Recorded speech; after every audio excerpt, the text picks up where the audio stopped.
Maestros, llegamos a la cuarta cápsula y esta cuarta cápsula o videocápsula la quise hacer porque recuerdan que justamente estamos hablando del estado de información en la clase y nos quedamos corto, entonces quiero aprovechar esta cuarta videocápsula para poderles platicar sobre el marco de participación dentro del análisis del discurso, que no se ve, listo, ahí se ve, ya me salí de la letra. Bueno, maestros, y el marco de participación es saber encontrar conceptos fundamentales en el ámbito de las relaciones entre los participantes. Y esto yo los considero en 5 etapas, 5 elementos o 5 características. La primera es el estatus. A ver, ¿cómo nos quiere explicar César esto? La noción de estatus bien la podemos definir como el uso de tratamientos en el empleo de honoríficos cuando nos dirigimos a alguien, pero incluso estos pueden cambiar según el entorno social. A ver, por allá de los 70, digo, no es que viviera yo, pero los estudiantes de los centros de educación secundaria en Gran Bretaña acostumbraban a dirigirse a su profesor cuando era varón como señor. Y en Estados Unidos se han usado de diversos tratamientos, entre ellos el de profesor. Por ejemplo, en España ha habido la tendencia a reducir a usted, el vous en francés en favor de tú. Pero, maestros, en efecto, en tiempos recientes ha sido habitual, muy habitual, que a nosotros los profesores, los alumnos nos pueden tratar de tú y no de usted. Y es aquí donde, desaparecida la marca de estatus, se han desarrollado nuevas maneras y más sutiles de señalar las diferencias. A ver, si son de mi equipo de maestros progresistas que han fomentado el uso de tú, ahora podemos ser testigos, lo que podría ser un obstáculo eh, sin preocupación de cómo los niños de procedencia socialmente desfavorecida, pues obviamente poseen un conocimiento limitado del uso de las formas de usted, lo que podría suponer un obstáculo en sus vidas profesionales. La distinción entre tú o usted es muy complicada. ¿Por qué? Porque se espera que un hablante extranjero utilice usted, que nosotros decimos que es más formal, pero con mayor frecuencia los hablantes nativos, quienes consideran que el tratamiento de tú es el apropiado cuando sienten que se tiene algo en común.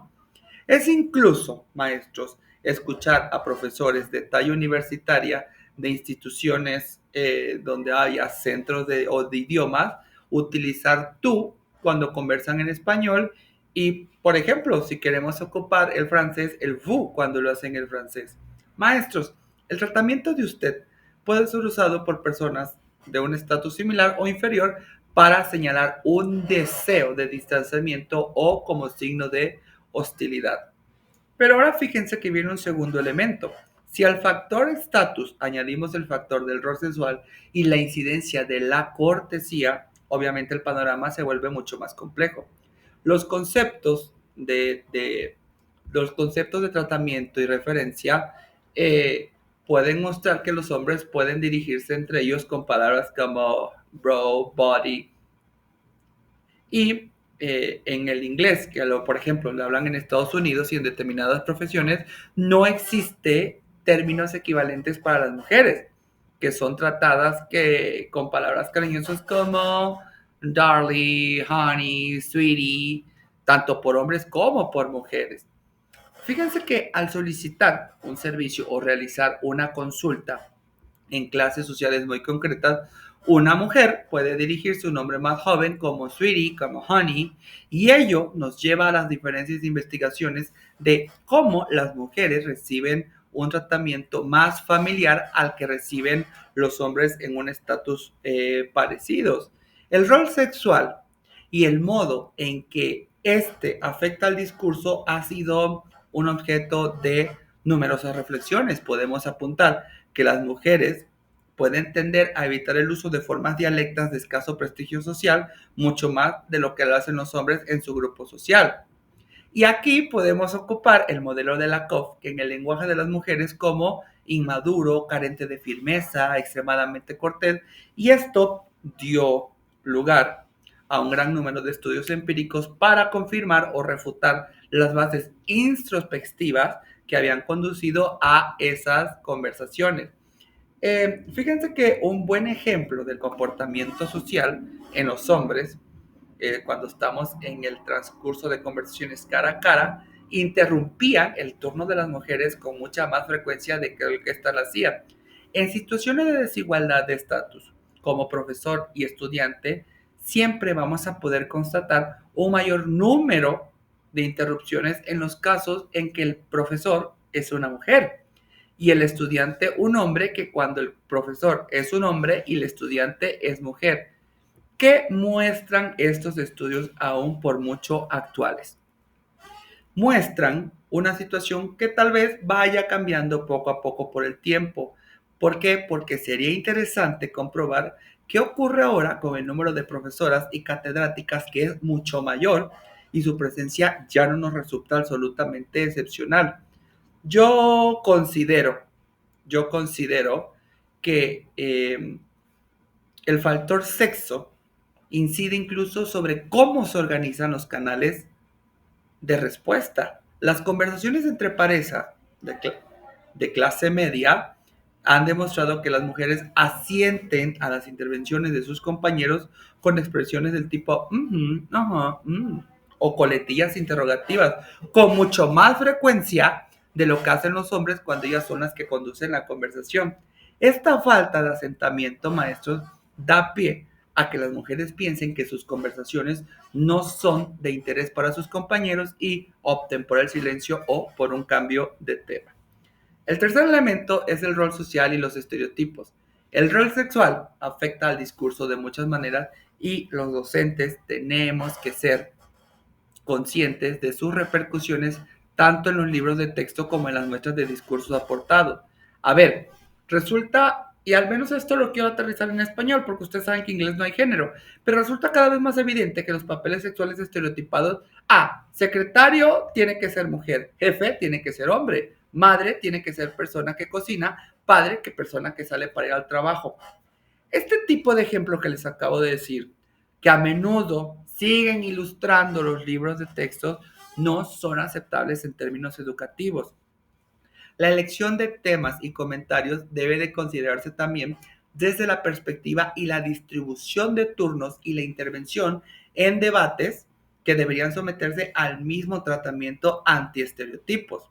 En este sentido, el discurso generado en el aula seguirá los mismos principios educativos. Los estudiantes encontrarán cada vez más que términos como bombero, presidente se refieren tanto a bombero como bombera, como a presidente y profesora. Y los profesores veremos cómo en los libros dirigidos al profesorado siempre se alude al genérico profesor como ella. El cuarto elemento es la distancia, maestros. Necesitamos negociar nuestra interacción cuando conversamos con conocido, algo que no hacemos cuando se trata de íntimos o de extraños. Entre colegas o estudiantes, si alguien pide dinero o los apuntes y la persona a la que le dirige la petición no desea prestar lo solicitado, estos no pueden decir simplemente no. El rechazo siempre está precedido de algo como I don't have money in this moment, o well, I don't copy the homework, ¿ok? Si el interlocutor es un hermano o hermana, la respuesta podría ser, but what do you think that I am?